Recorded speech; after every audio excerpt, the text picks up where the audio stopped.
Imagine you're sitting at your kitchen table on a completely normal Tuesday afternoon. You are working on a school project, coloring a map, or maybe enjoying a bowl of cereal. Your dog is sleeping peacefully on the rug. Everything feels safe, quiet, and predictable. Suddenly, you notice something strange. The water in your glass begins to ripple. It is not just a little wiggle. The water is sloshing against the sides. Then you hear it. A deep, heavy rumble comes from deep beneath the floorboards. It sounds like a massive freight train is driving right through your living room. Before you can even stand up, the ground shifts. The floor beneath your feet rolls like the deck of a ship in a stormy ocean. Books slide off the shelves and slam onto the carpet. Picture frames tilt and crash. The hanging light fixture above your head begins to swing wildly in large circles. You are experiencing a major earthquake. An earthquake is a sudden, violent shaking of the ground. It is caused by movements deep within the Earth's outermost shell, which we call the crust. This crust is broken into giant puzzle pieces called tectonic plates. Most of the time,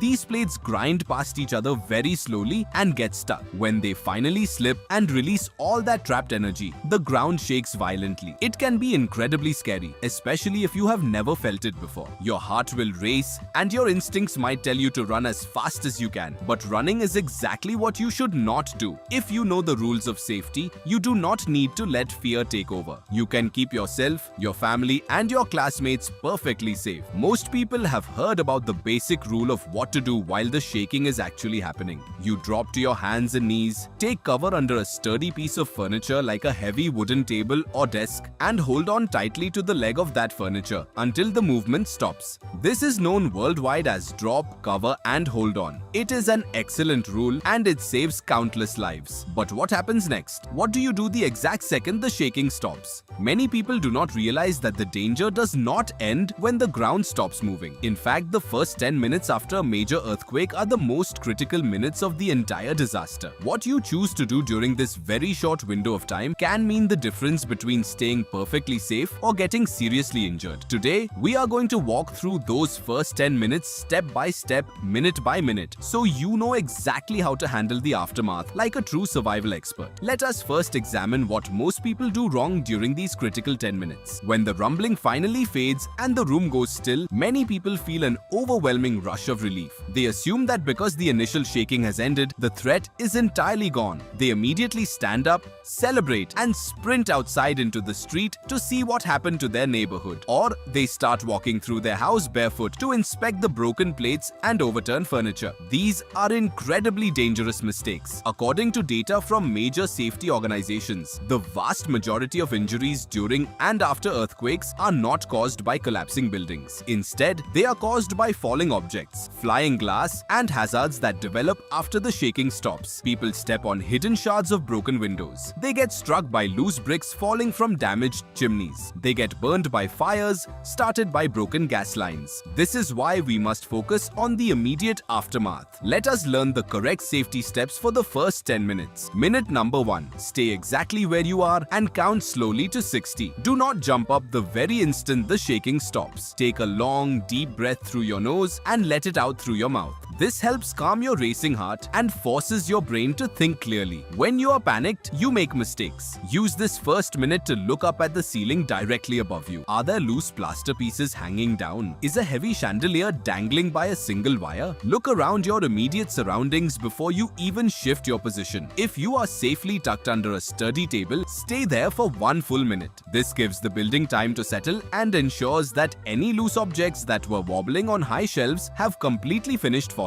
Minute number 2. Protect your feet and check yourself for injuries. Never, under any circumstances, walk through a building barefoot or in just socks after an earthquake. There will be hidden dangers all over the floor. Shards of glass from windows, sharp ceramic pieces from broken mugs, spilled cleaning chemicals, or protruding nails can easily pierce your feet. Reach for your shoes immediately. One of the best safety habits you can develop today is keeping a pair of sturdy, thick-soled shoes right next to your bed or under your school desk at all times. Once your shoes are securely on your feet, check your body carefully. Do you feel any sharp pain? Are you bleeding anywhere? If you are with family members or classmates, look at them and check them for injuries too. Call out to them in a calm, steady voice. Ask them if they are hurt and let them know you are okay. Minute number 3. Check for immediate hidden hazards in your environment. The single greatest hazard in the minutes following a major earthquake is not a falling wall. It is fire. The violent shaking of the ground can easily snap metal gas pipes and tear apart electrical wiring. This combination can spark fires extremely fast. Smell the air very carefully. Do you notice a smell like rotten eggs? That is the chemical that utility companies add to natural gas so people can detect leaks. Or if you hear a strange loud hissing sound near an appliance, tell an adult immediately. An adult must turn off the main gas valve using a wrench right away. Never turn on a light switch, light a candle, or use a match if you suspect a gas leak. Even a tiny invisible spark from an electric switch can cause a massive explosion. Minute number 4. Look for small fires and extinguish them before they grow. If a small fire has started on the kitchen stove or near an electrical outlet due to tipped over items, it needs to be put out immediately before it spreads to the walls. Every home and classroom should have a working fire extinguisher, and everyone should know the basic steps to use it. Remember the simple word PASS. P stands for pull the pin. A stands for aim low at the base of the fire, not at the flames themselves. S stands for squeeze the handle to release the extinguishing agent. The final S stands for sweep the nozzle from side to side along the bottom of the fire. If the fire is already too large or producing thick black smoke, do not try to be a hero. Gather everyone and leave the building immediately. Minute number 5. Grab your emergency preparedness go bag. A go bag is a sturdy backpack that your family keeps packed and ready at all times. It should always be stored in an easy to reach location, such as a coat closet right next to the front door. What belongs inside a proper go bag? It should hold several bottles of clean drinking water, non-perishable snacks like granola bars, a bright flashlight, a first aid kit with bandages and antiseptic, a loud whistle to signal for help, and a battery-powered or hand crank radio. Grab this backpack now. Even if you do not think you need to leave your home, having these essential survival tools right by your side ensures you're ready for any sudden changes in the situation. Minute number 6. Inspect your water supply and household utility lines. Earthquakes can twist and fracture the water pipes hidden inside your walls. Look up at your ceilings and along the baseboards. Do you see water pooling or spraying out? Check your sinks and bathrooms. If you discover broken plumbing, an adult needs to shut off the main water valve to the house to prevent severe flooding and property damage. Remember this critical rule. Do not drink any water from the tap after a major earthquake until local officials declare it is completely safe.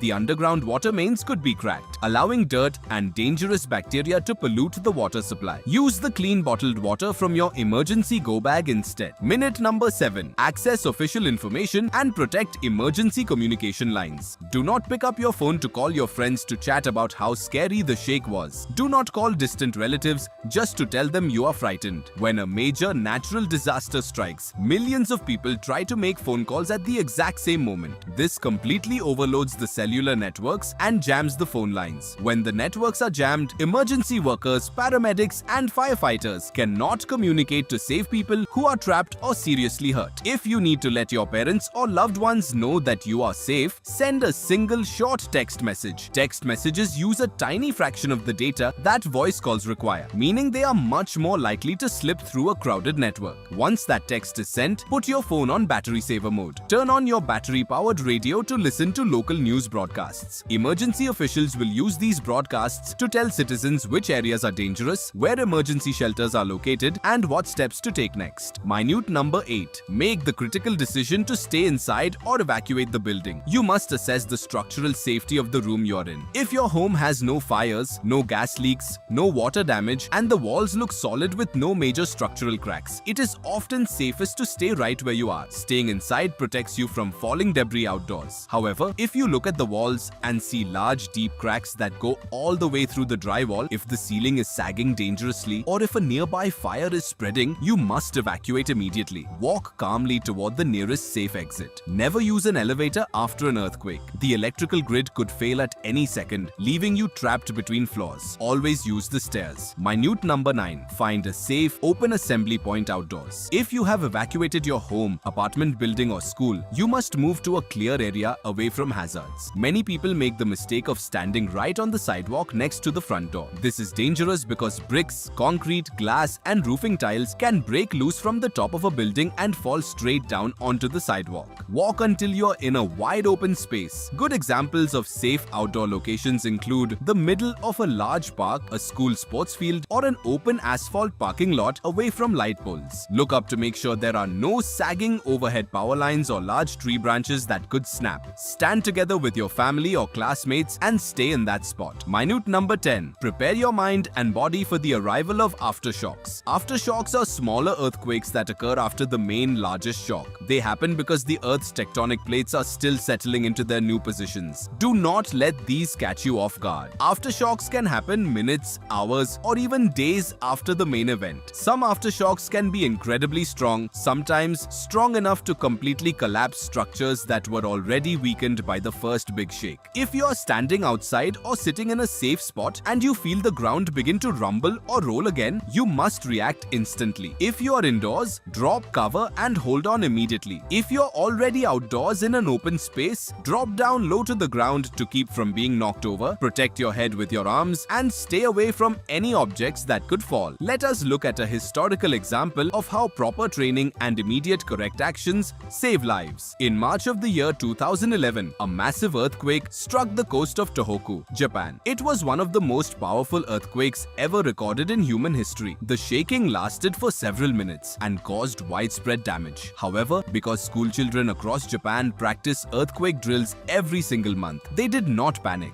The moment the shaking stopped, they did not run around screaming. They calmly followed their teachers' instructions, put on their protective cushions or helmets, gathered their emergency supplies, and walked in a perfect, orderly line to the school's outdoor sports field. Because they executed the safety rules flawlessly during those first 10 minutes, thousands of children stayed completely safe despite the historic disaster around them. The Federal Emergency Management Agency, also known as FEMA, along with the United States Geological Survey, constantly reminds us that preparation is our absolute best shield against natural disasters. We cannot prevent the tectonic plates of the earth from moving. We cannot stop an earthquake from occurring. It is a natural process of our living planet. But we have total control over how we prepare and how we respond when it happens. Here is your clear, memorable safety rule that you can practice starting today. Talk to your family tonight. Pick a specific safe meeting location outside your house, like a specific tree in the park or a neighbor's driveway. Make sure everyone knows exactly where the emergency go bag is stored. Check that a pair of old sneakers or boots is kept right under your bed so your feet are always protected. By taking these incredibly simple steps right now, you will have the knowledge and the tools to conquer those first 10 critical minutes and keep your loved ones safe. Stay calm, stay prepared, and always remember to drop, cover, and hold on.